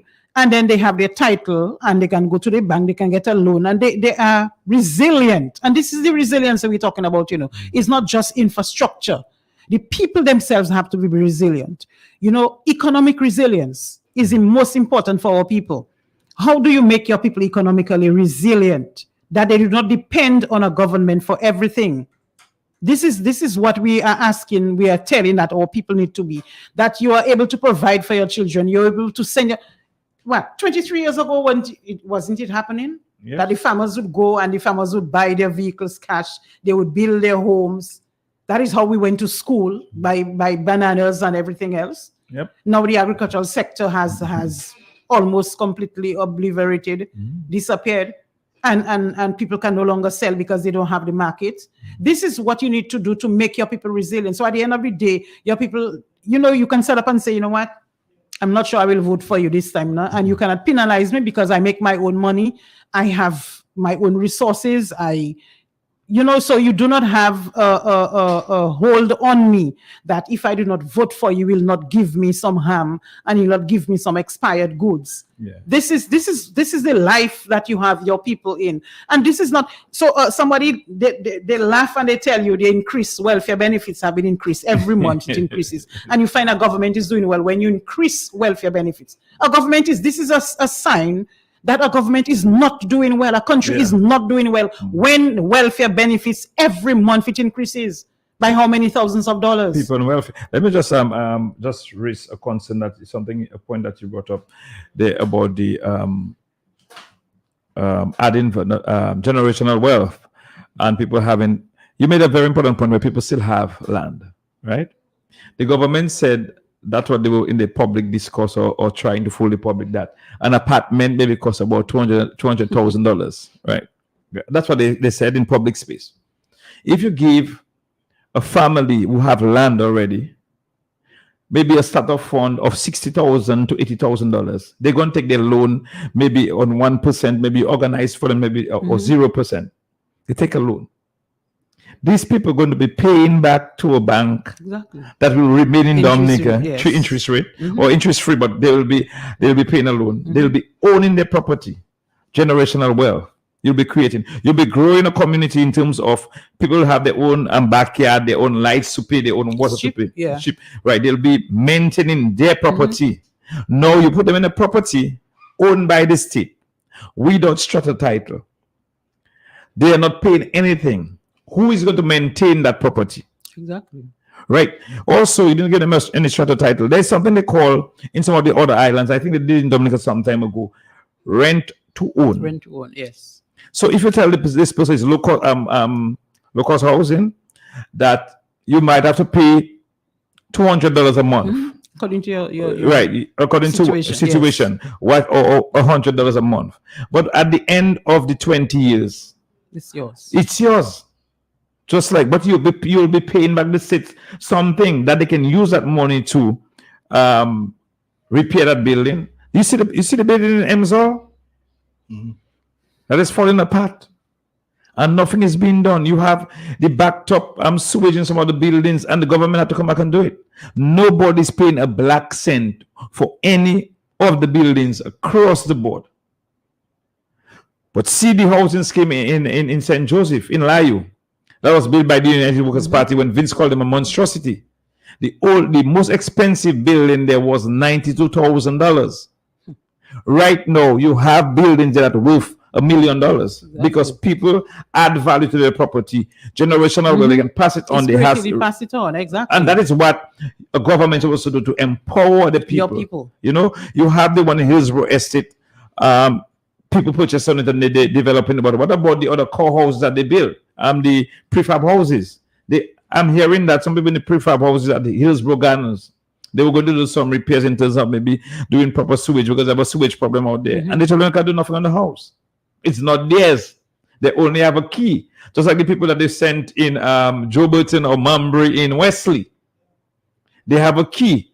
Now, if something happened during the hurricane season, another house is destroyed, they have got no certificate of title to say, okay, it's my house now. I am going to insure my house. That house is destroyed. It's not a cost for the state. You know, and these are the type of things United Workers' Party is exposing and bringing out to the public space. We preach this thing like too many times. So many times. And people understand what you say because now people tell you, but you're saying that every time. Really told us that, you know, so somebody spoke to me yesterday, this morning, saying, you know, what else can we tell our people? Yeah, hello, good evening, and welcome to the Workers' Voice. Yes, but Sprague, Mr. Scarrett has been telling those people that those houses are hurricane proof. You know, so you're saying that if something happens in the hurricane, he's been saying all along that these houses are hurricane proof. Which one did he say that was not hurricane proof? Yeah, and he's saying they'll be well sheltered.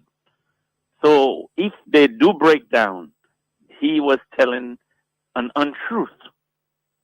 Good evening. That is his forte, you know, tell the untruth all the time. You were saying, you're making a point when I this one. Hello, good evening, welcome to the Workers' Voice. Yes, good night. Good night, sir. That is Barry Debwashi, good program. All right, thank you very much for calling in. Yeah, and Honorable Enoch, good night. Good night, sir. How are you doing? Cool, I doing cool. And nice. Good evening. Yes, good night, good night. Yeah, keep it up. Keep up the good work, man. All right, thank you, man. Take care, Alpha. All right. Bye-bye. All right. Yes, we were making a point, Michael. Sorry about that because somebody calls were coming in. I just wanted to take a last few calls before we go. And what we're saying is like people have to be the whole issue of resilient. I think it was a buzzword that was used because we wanted to attract funding and stuff. Right. But in essence, the people need to be resilient. That is basically what it is. Because if you're resilient, you can provide for yourself, right? Yes. Your agriculture is booming. You sell your crops. Where is the refrigerated container? Where is it? The boats? Yes. No, Ian. And we had look Ian now in Cuba. Ian not say just come. They were coming in, and now Ian is in Cuba. And we had so much fish hitting them on the back of their heads, and you know we had so much fish, and we was exporting fish to Florida, and you know this constant lies. I mean, blatantly, you know, and when we try, I mean, people of Dominica, look, we have spoken, we'll continue to talk, we'll continue to educate, we'll continue to talk to you about the issues. But there's a point in time where you have to stand. Mm-hmm. When the issues affect you, you need to stand. So I tell a public officer, look, the issue affects you. Public officers need to stand. The issue affects farmers. Farmers need to stand. The issue affects the contractors and the small those truck drivers. The truck drivers need to stand. You know, the issue affects nurses. Nurses need to stand. Doctors need to stand up. Because unless we together decide, you know what, when the police stand, the nurses will stand with you, the farmers stand with you, and this is how it works. Yeah. But all of us have to be collective. And that political thing that, you know, I am a labor right and I'm a U.W.P. This thing has to stop. Undermining each other. You know, we are exactly. Yeah. And at the end of the day, our people suffer. These are our brothers and our sisters, you know. These are our family members, you know. These are our friends, our neighbors who suffer. You know, I have nieces in the apartments. I have nephews living in the apartments. I have family members living in those apartments. You know, so all of us, in one way or another, are affected. When they can no longer live in the apartment, where do you go? Where do you send them? Where are you putting them? Now I'm hearing that you're going to buy more land and you're going to do, still using the same strategy. Yeah. But if that has failed, these individuals still have land. Exactly. Why not give them the resources, give them the start, or create give them the collateral to start off and build the homes? If it's for example, if somebody build a 1-bedroom house, if you give them maybe $60,000, that's what they can afford. They take a loan for 70, whatever, and they'll pay back this monthly this $100. But at the end of the day, they can build something. If they only the children put other piece on it. You know how much employment would have been created after Hurricane Maria in the communities? That you have contractors in each of those communities. You have contractors. Yeah. You give a contractor 3 houses. Yeah. That contractor employs people from the community, those skilled and unskilled labor. You know how much money would have remained in those instead of we hearing how many millions of dollars left through MoneyGram and 250 million. And then you had people in Dominica who were skilled, who could work, both unskilled and skilled labor. Yeah. You have 3 houses in a little section in Victoria. I give that contractor 3 houses to build. Yeah. Right? That contractor employs labor from the community and other areas in the constituency as well. You know how much the people would have gained. And they themselves, this money, they could have used it to help repair their own homes themselves. Yep.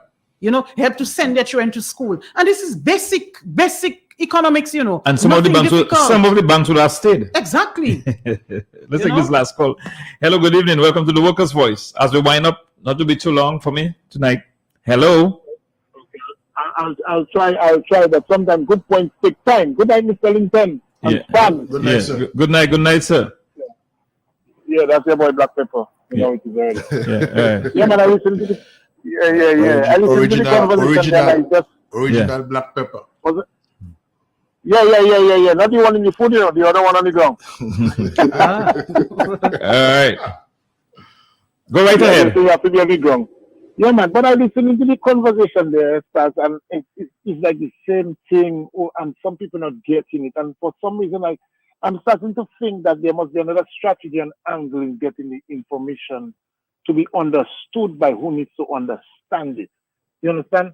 All what you're saying there is so much on point, and it's not about some people. You see, the whole thing about it is that the program and the U.W.P and the opposition, everything is politically stated. So once information comes from that domain, it is conceptualized on a political platform. When really and truly, all the information you are saying is just about a basic survival, thriving economy and a people, This is not political. You understand? But it doesn't come across so because of the energy of how the others tend to make their people understand it is and not believe in it. You understand? So we have to work around that strategically. There's a point in time we have to go back in the drawing board and re-strategize how we do what. Anyway, that's a separate conversation. Now, I listened to, some time back, I listened to a program with the agriculture minister from the current administration. And one thing in there, I guess, give fellas their flowers there, and I was totally impressed with the young man. I felt his presentation was far away from the political agenda. He was not in no political zone. I saw a gentleman's passion for what his ministry and his skill set in terms of agriculture. That young guy from Fort Seja, am I right? Fish. The one for agriculture is Vickers. Not Vickers. Tukari Cottage. That is Roye. Yeah, cottage. Yeah, but he's a brilliant young guy, very much in tune with the agriculture, especially the marine life. Now, you all mentioned something about the boat. I want you all to pull back from boat. You can have plenty boat and the boat going nowhere. There's nowhere to go to. Again, I am always an advocate for getting, not market. I never believe in coming in to get a market. I believe in coming in, putting your toe in the door, is about getting a distributor. When your quality and your name is made, you'll be able to isolate premium and supply market by choice to get the higher value. That's just my theory. And Leonard Clinton is one of the people, I work with him in DCP. He maybe can see or conceptualize where my mind is when it comes to that. You understand? I think we might be along the same lines in terms of distributor, get ourselves known, build quality, and then enter premium using the quality. Now, you have all of that. I understand you very well, my brother. Yeah. You talk about all of that on a boat. The boat is going nowhere. We have no market. I'm not asking for boat. I'm asking for a theoretical strategy and approach towards agriculture home first. Create a level of high sustainability home. Home has to always be a testing ground for every formula you're ready to put outside into the international world. So I don't want to challenge and the government by they going outside early and putting the wrong thing outside and it doesn't work. Because when it does work that one time, then you fall way back down the line. Other people have the monopoly. You have to reset and start from zero. That takes a lot of money. Mr. Lincoln would know about this kind of thing working at DCP. You understand? So before we go and try to emphasize on outside, let us examine how what we have is managed for inland consumption. And can we assess the level at which it is managed inland? I'm talking about all the resources. And the answer, I'm not even giving them a 30% partner. So why would we go with under in a failure zone to promote a failure to the international world where other people have monopoly and there's a bigger challenge in order to get distributors or market or a product known? You understand where I'm coming from? Yeah, man. So sometimes I don't even want to, it's my opinion that I don't think you should even push for them to go out there to create a further embarrassment. But let's get Dominicans to appreciate a systematic economy thriving at its maximum potential home first. Okay. And then the energy of that will make the outside get hungry for us. All right, man. Where I'm coming from? Yeah, man. Thank you. The bananas. Sorry to cut you. Sorry to cut you, but we have to wind up. We have to wind up. It's really past 10. All right, cool. We'll talk some other time. All right, next time call earlier. All right. Take care. Yeah. Sorry about that. We had to cut you because it's already free past 10 and we need to wind up. Sorry about that. As we wind up, gentlemen, very good discussion. Black Pepper raised some concerns there as you look at it. But I something he made mention about before they go out and fail. What we're talking about is a 23 years trying, from this government, 23 years of trial and failure.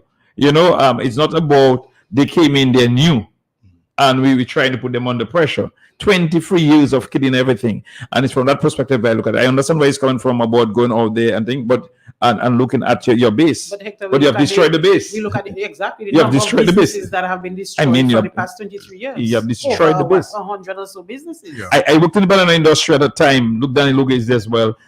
When we were bringing in just bananas, $35 to $40 million in bananas a year. And you're just talking about bananas. We're not talking about the other non-banana crops, Yes. And farmers will go into, today a gentleman was reminding me, farmers will go into SAG motors with dry cash and just put it on the desk and tell Kalai, but Salah, I want that one. And they cut his yeah, but Salah, they cut the sakla. Check what is in the bag. Money was making money. So now we have an economy. I mean, the banana, the last time we shipped bananas to the UK was in January 2015, That's the last time. Yeah. We still have access to the UK market because we have a quota. St. Lucia is still shipping bananas to the UK market. Dominican Republic is still shipping. And Jamaica have move it around, and what they're doing, they're using the same space, but they're sending in produce finished product. But we are sending out nothing. Just looking at this from St. Lucia, where they develop in the coconut industry, FAO, and wherever they have a product but look, development. Looking shipping out peers. Industry.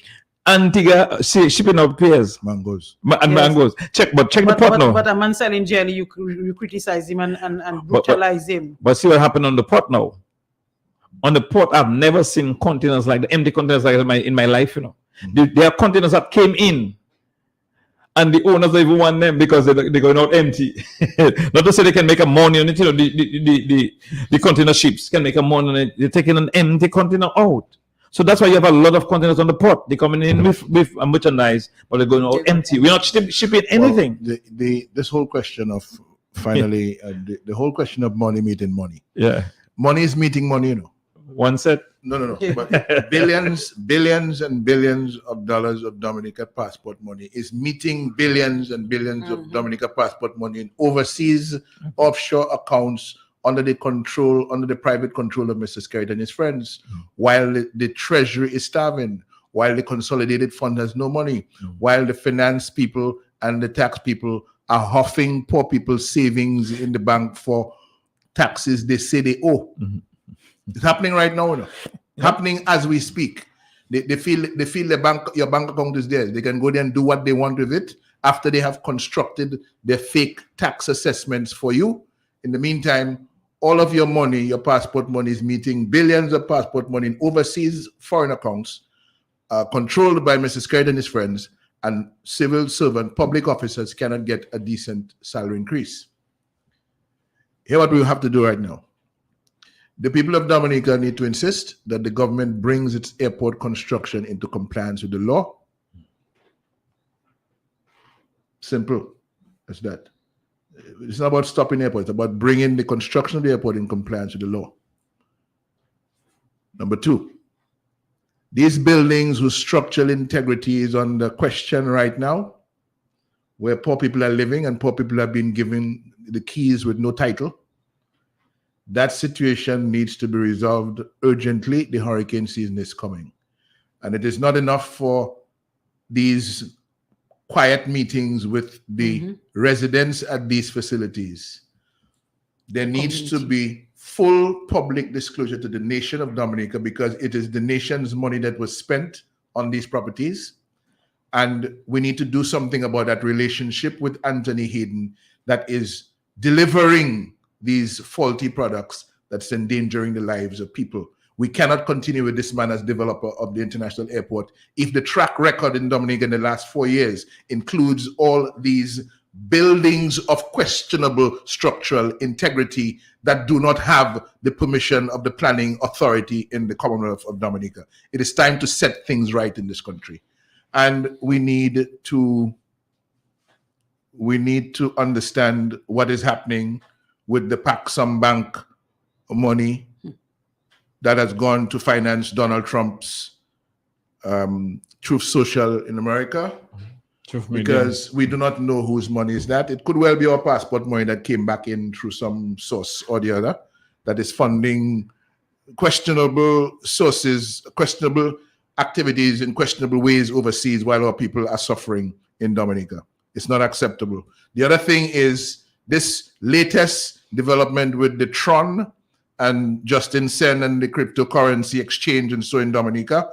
Mr. Skerritt, at your next MESS conference, please come with clarity and let the people know what is the implication of that for the grand announcement you made on 7th of October in 2022 about Dominica and blockchain technology and Justin Sen as your czar, etc., etc. We want to know what that means for us. Thank you very much, Mr. Linton. Mrs. Joseph, as we wind up. Yes. No person should be immune to sanctions. Yeah. Doesn't matter who you support. It doesn't matter if you are a member of the government. It doesn't matter if you are the prime minister or minister of government. The law knows no bounds for the public, just as well as for governments as well. And any violations need to be taken on board by the law.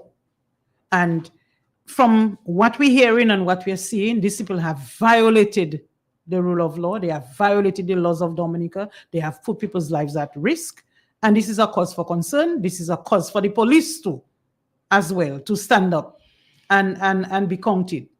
I am calling on Dominicans Now is the time, Dominicans. We cannot leave it again for too late.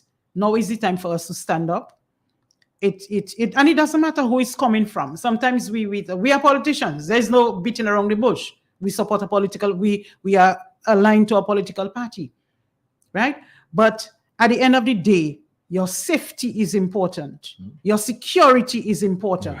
Your health is important. Your welfare is important. And if that is important for you, if you believe that our democracy is in crisis, you have a part to play to stand up and be counted.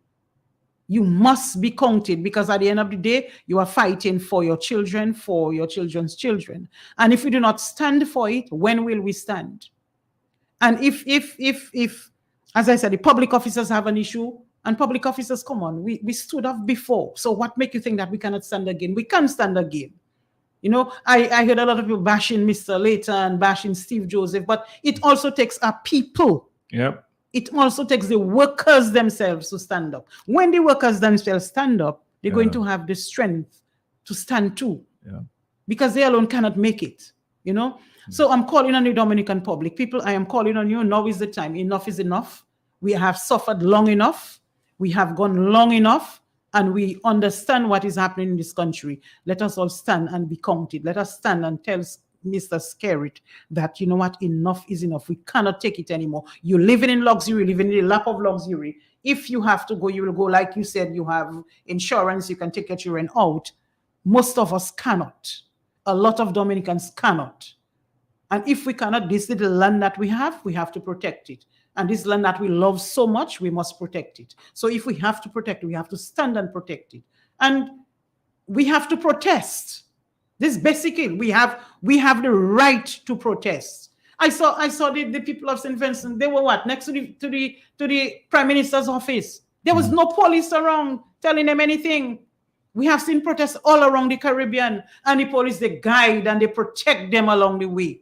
And this is what we need to see happen in Dominica. That don't come with guns and long guns and everything else. We are peaceful people. And you know, when people walk and they protest, they talk to the police, and the police themselves are suffering as well. You know, so let us all decide, you know what, let us stand up to these despotic people who decide that they think Dominica belongs to them and they're no longer the servants of the people. They have taken our monies, they have built structures for themselves, they have the agricultural market for themselves, they take everything for themselves. Come on, what it is that we get out of this land that we love so much, that our forefathers worked hard to ensure that our children had a land that they want to.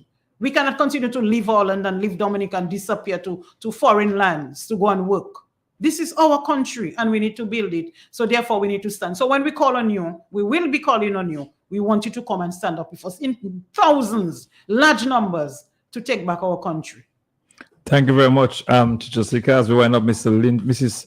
Francisca Joseph and Mr. Linton, President and Vice President of our party, for gracing us this evening. On behalf of the party, we want to thank you for joining us. I just want to leave this with you.